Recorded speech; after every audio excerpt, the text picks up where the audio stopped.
Yeah. Would you like to take this call? Sure, let's do it. Okay. We're going to Steve, and I hope I remember how this machine works. Steve? Hey. Hey. Yay, I did it. Good work. Thank you. I just wanted to sort of ask the question on the topic you're talking about is it possible to be raised without indoctrination in some way, shape, or form? Because I'm not promoting indoctrination. I am agreeing with you, basically, but the impossibility of drawing the line or the difficulty of drawing the line is really what I'm getting at.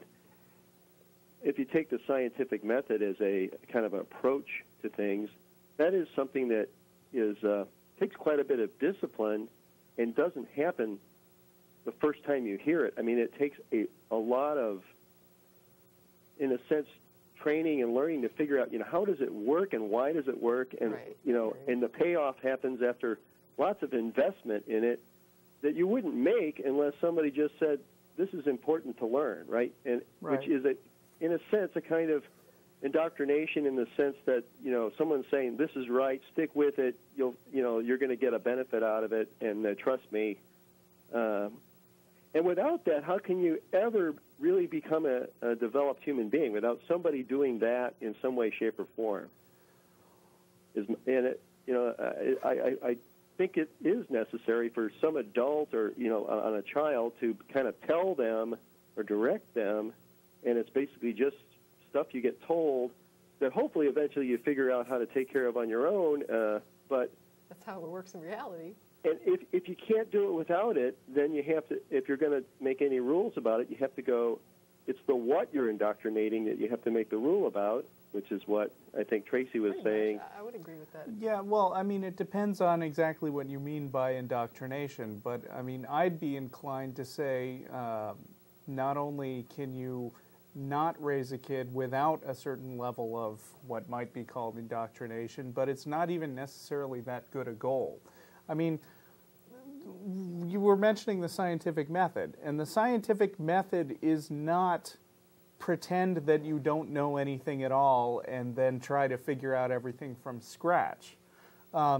Newton had a famous quote where he said, if I've seen further than other men, then it is because I have stood on the shoulders of giants. And what he meant by that was that there were lots of people who came before me and figured out things first so that I didn't have to. And science goes through periods of time. Well, if you're a student learning science, they're going to start out just telling you, okay, here's the stuff that we figured out. And it's only if you really go on to advanced classes that they're going to really get into the nitty-gritty details of exactly why we know all the stuff that we know. And sometimes, like I was implying before, the stuff that we think we know already is in fact wrong.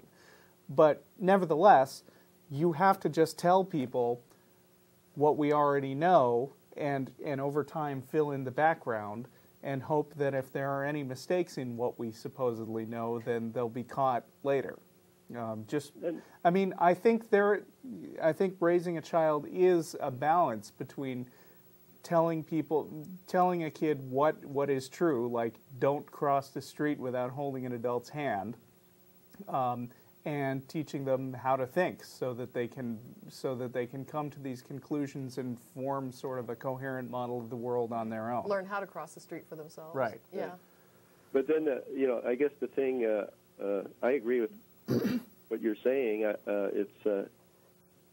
Is it not the idea that the scientific method is the way that we use to over time reevaluate the truth and get that works to get to the truth? You have to kind of believe that is a good way to go before you're going to get the benefits of it, right? And it takes so much investment that some people are just like, it's a lot easier just to get told and just accept. And look at all the work I have to do to actually evaluate it myself. It's hard, right? Right. And, I mean, it's easier, but when you're just told, you're more likely to come up with something that's wrong. Because, you know, if you have an entire society that's just believing something that hasn't been updated in the last 2,000 years, they're more likely to have false beliefs, and a lot of false beliefs don't matter, but a lot of them cause you to do things that will kill you. Yeah. I'd like to say, just in response to what you're saying, when I was a teenager, when I was in the Christian church, I took a course offered by our preacher that was put out by Josh McDowell, and now I look at that and the information that was presented I just think is an atrocity, and I can't believe that that is taught to people. But at the time, I remember feeling really impressed with how knowledgeable I thought Josh McDowell was, and how grateful I was that he went and did all this research to show me that, you know, the Bible is so true, and how he had just, you know, he was talking about Rome, and he was talking about history, and he was talking about how the Bible books were copied. I mean, he just laid it all out. I didn't have to think at all. And so when he finally got done laying it out, I was like, well, yeah, who would question this? Like, of course it's true. The Bible is ironclad. Well, like you're saying, when I finally said, well, maybe I need to go and look this up and see if I get the same information Josh McDowell got, what I found was that, oh, no, I don't. What Josh McDowell presented is not what I find when I look it up. But I didn't have to do the footwork and go look it up because Josh McDowell just handed it to me. Right. So I agree very much with what you're saying. I saw a picture recently on the internet that was kind of funny. It was a picture of a shoddy-looking Santa Claus guy, and a guy in a very cheap Santa Claus costume, and underneath was the caption, "Dear children, one day you will learn the truth about Santa Claus. When that happens, remember everything the grown-ups told you about Jesus." Yeah. I guess it's something that sort of worries me, just in terms of the hope that we can get past some of these beliefs and things, is that, you know,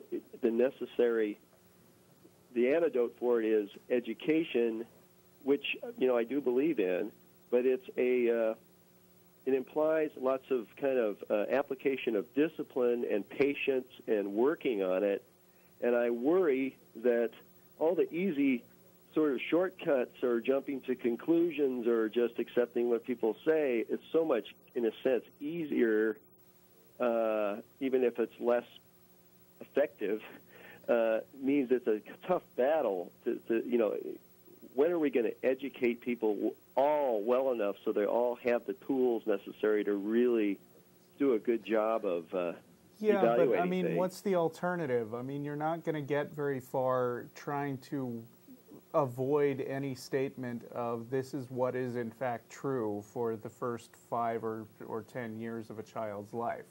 I mean, you know, you're going to have to make some factual statements at some point. Yeah, and there's no alternative also to just sticking with, well, yeah, that's how we have to do it, so let's promote education. So I'm not really trying to say anything except that it's a little daunting to think about the hope of, you know, succeeding at, you know, getting beyond kind of the what we see going on with people, just because it's we're asking people to take the hard way in a sense. And I think you're right. I think that, like, historically, we've never had like huge levels of highly educated population. You know, just attaining any sort of literacy among a population is a tough thing to do. And then once you do that, getting them to, you know, appreciate higher education is, you know, when are you ever going to have most of your population, you know, scientifically literate on a college level? And then there's the actual thinking you like people to end up doing as an outcome of it, which are some people that can go all the way through a very high level of education and never seem to do much more than sort of follow an acceptance path as opposed to a reapplication of thought path. So anyway, I guess I'm being a little pessimistic, but no, I think you're right. I mean, I think it's true that there's a lot of, like, you're talking about the difference between absorbing information and critical thinking, critical application of knowledge, and you're right. And I will say that should be emphasized more in earlier education. I mean, you know, the the thing I hear all the time that frustrates me from younger people is why should I learn math? When am I ever going to use that? And every time I hear that, I think, boy, your teachers are really falling down on the job, because, I could, if I had as much time as they did, I would stand there and explain to you how important math is to just the way that you think about the world and understanding stuff. Understanding probability is important for not being fooled and taken advantage of. Understanding how to estimate things is great for planning. All these kinds of things. And when you had a chance to do that, would you not be indoctrinating in that? Because you would be just saying, "This, I know this is the right way to improve your thinking," and I guess that line that you can't draw is what I guess we're stuck with. I think there's a big difference between saying that it's the right way and saying that it's the best way we have currently. Yeah. I mean, I would never say that there might never come a time when there's a better way to learn or to know. Okay. But currently what happens is you can test your results with a scientific method. You can do a research study and you can see whether or not something comes out better. Like if you're doing, for example, medical research, and you test your population and you say, we're going to give this group of people the standard treatment that we've been giving them, and we're going to give this other group this new treatment that we're trying out.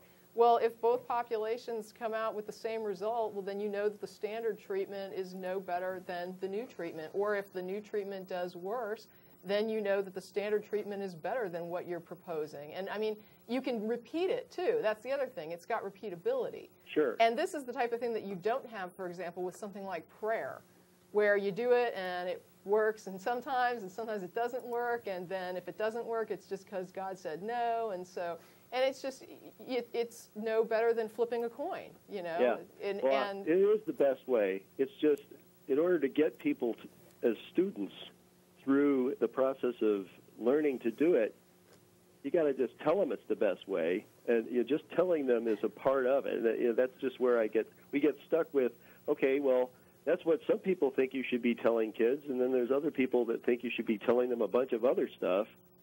And that line is, what should we be telling people in order to get the right result, right? But I think you can actually show them how to confirm it for themselves. Yeah. That's the thing. With the scientific method, you don't have to just say, believe it because I'm saying it. You can explain it to them, and then they can go out and try it and see if it doesn't work for them. Right. Okay, well, thanks for calling, Steve. Yeah, thanks for letting me call in. It's been good talking to you. Good show. Thanks. All right, see ya.